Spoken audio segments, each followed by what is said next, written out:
Hello everybody, welcome back to another edition of the EOB podcast. So last weekend we have 3 wide releases, and those are the horror movie The Curse of La Llorona, and then there is the faith-based film Breakthrough, and finally the Disney documentary Penguins. Let's see how those movies did at the box office. Alright, let's jump right in. Coming in at number 1 is The Curse of La Llorona.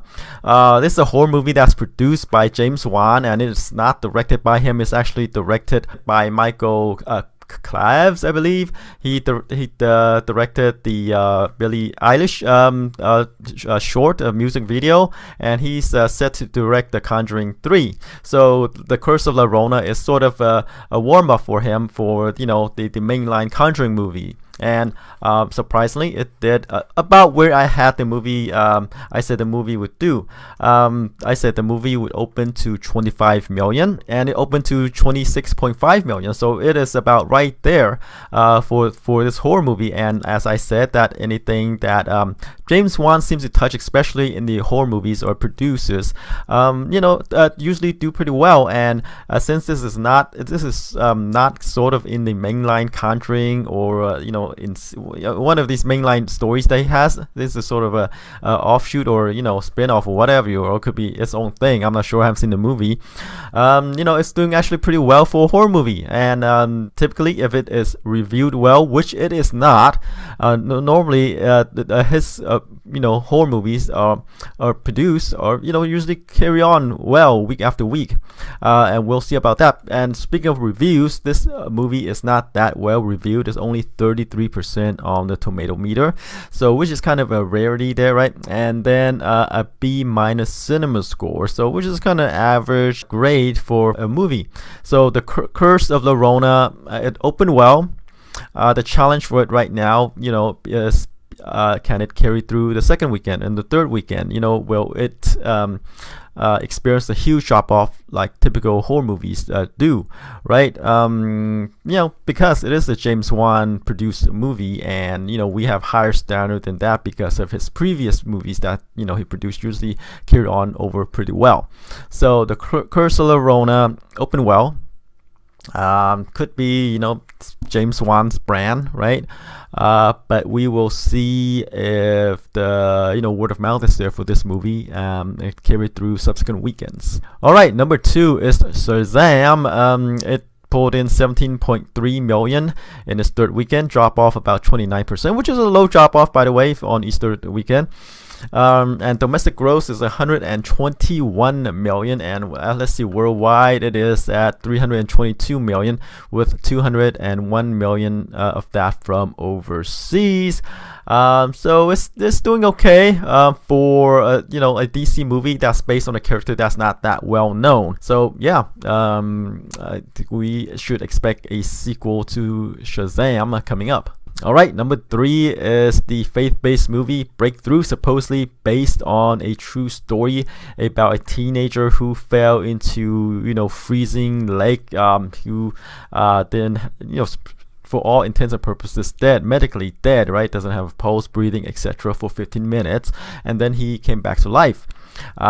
This is his story, supposedly. I say this movie could probably pull in or open to 8 to 10 million. It did a little bit better. It did a little bit better than that. It opened to 11.1 million, and I didn't have that high hopes for this movie. And it's about in line with where I had it, right? Because I said, this movie is from the producers who did Miracles from Heaven, but that movie had Jennifer Garner, Queen Latifah, Eugenio Derbez, and this one has Topher Grace, right?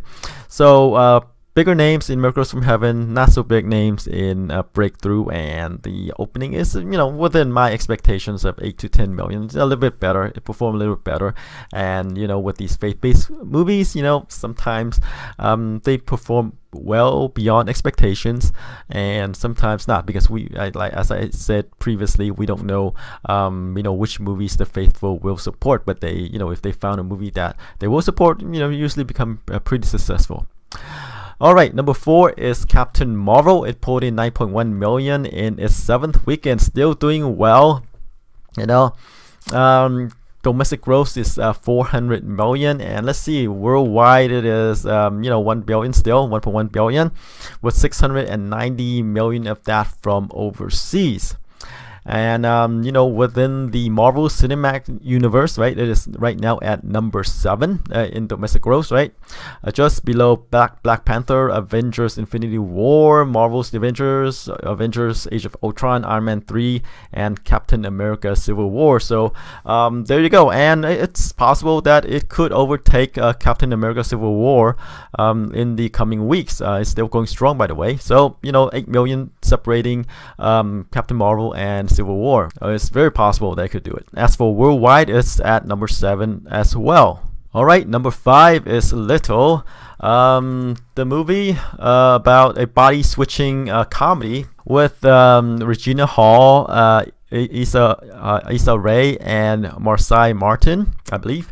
And it's directed by Tina Gordon Chisholm. The movie pulled in 8.5 million in its second weekend. So drop off is about 45%, so which is a decent drop off for a comedy, right? So Regina Hall stars as this Korean woman who has a fairy personality that's hated by everybody, and a child cursed her to revert back to her younger self, and that's what happens. She has to go back to school. Her long-suffering assistant, played by Issa Rae, has to become her surrogate mother, and they bonded, right, etc. This movie didn't open as well as I expected to open to. I say 25 to 30, but it only opened to 15. But hey, it's still holding on well for a movie that only cost 20 million to make, and it hasn't opened that wide overseas yet, with 4.8 million of the box office from overseas for a worldwide total of 34 million. All right, number 6 is Dumbo, the live-action adaptation of the classic Disney tale. Right, it pulled in about 6.8 million in its fourth weekend. It's not doing as well as Disney hoped this movie would do. The budget is 170 million for Dumbo, but it only grossed 101 million domestic so far, so which is below their expectation, right? And worldwide it is at 308 million, with 206 million that from overseas. So it's not doing that well domestically and not doing that well overseas. So with the 170 million budget, it still has some ways to go to break even. All right, number 7 is Pet Sematary, a movie that's based on Stephen King's novel. It pulled in about 4.9 million in its third weekend, drop off about 50% from its previous weekend. Domestic gross is about 50 million, and let's see, worldwide it is at 95 million, with 46 million from overseas, and the budget is only 21 million. So yeah, for a movie that costs 21 million to make, domestic gross 50 million here and 46 million overseas is actually doing pretty well. Okay, number 8 is the animation or stop motion animation Missing Link.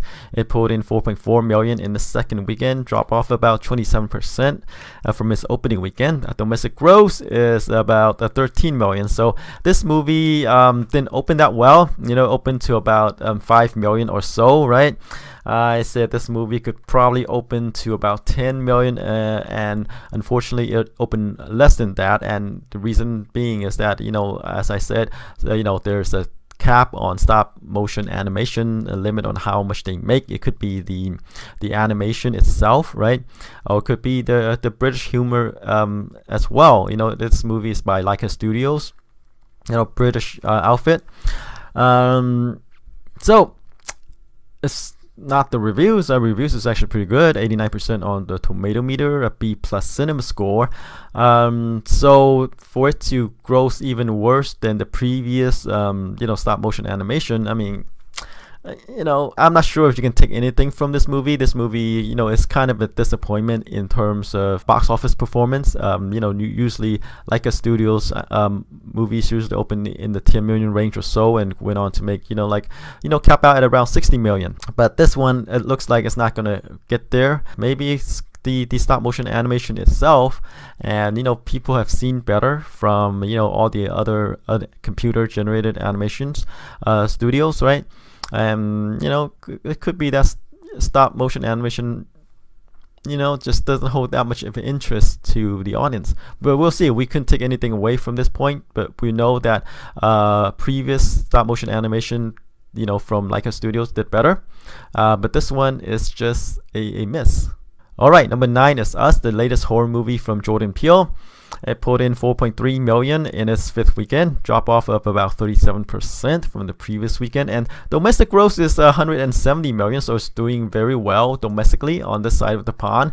And worldwide it is at 246 million, with 75 million of that from overseas.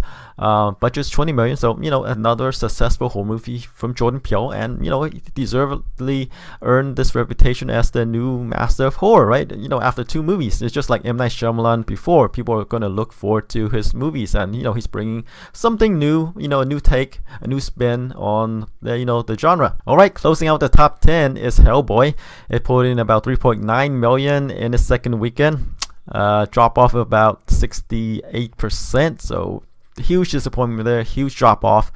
And domestic gross is about 19.7 million, and hasn't opened overseas yet, but the budget is 50 million, so I expect this movie to do better overseas than domestically. So from the 12 million opening, it looks like there's not a lot of huge interest in a Hellboy movie, right? And the huge drop off in the 2nd weekend, I mean, the fans have seen it, and then there's the people, the laggers, who want to watch it and trying to catch it in the 2nd weekend, and there's not that much of an interest as well.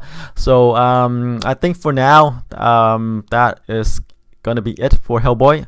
I think if another Hellboy is gonna happen, it's probably gonna be like years and years from now. The last Hellboy movie was in 2008, right? That's a long time ago, and they're making one now, so it's gonna be another decade or so until they make another one, another Hellboy.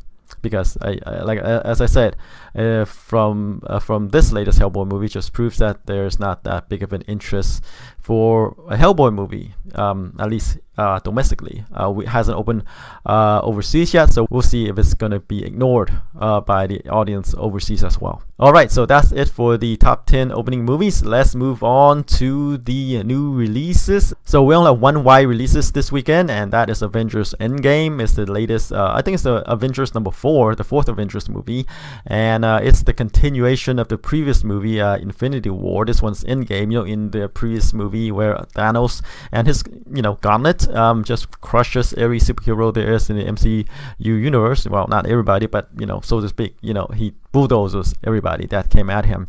And Endgame kind of is a continuation of that story. How will this movie do? I think it's going to do better than the previous movie, because this is kind of like the finale to the story that set up from the previous Avengers, and the previous Avengers was huge, right? Avengers Infinity War opened to 258 million, went on to make 679 million domestically, and 2 billion worldwide. And that's just the setup, right? That's just a setup. This is the finale, well, at least we hope so, right? With the name Endgame. And the trailers did a pretty good job of building up this movie, saying, oh, whatever it takes, they're gonna do. And we're probably gonna see some Avengers not come back, because their contracts are up. All right, so how will this movie open, right? The 3rd movie opened to 258 million, which is the highest Avenger opening yet, right? And this one might surpass it, but I'm not gonna go crazy with the opening figures, because theater seats are limited, right? There's a cap to how much you can make. So I think this movie could probably open to about a little bit above the 3rd movie, about 260. 260 million opening for Avengers Endgame. It could do more, but I don't know. I don't know the capacity of theaters location.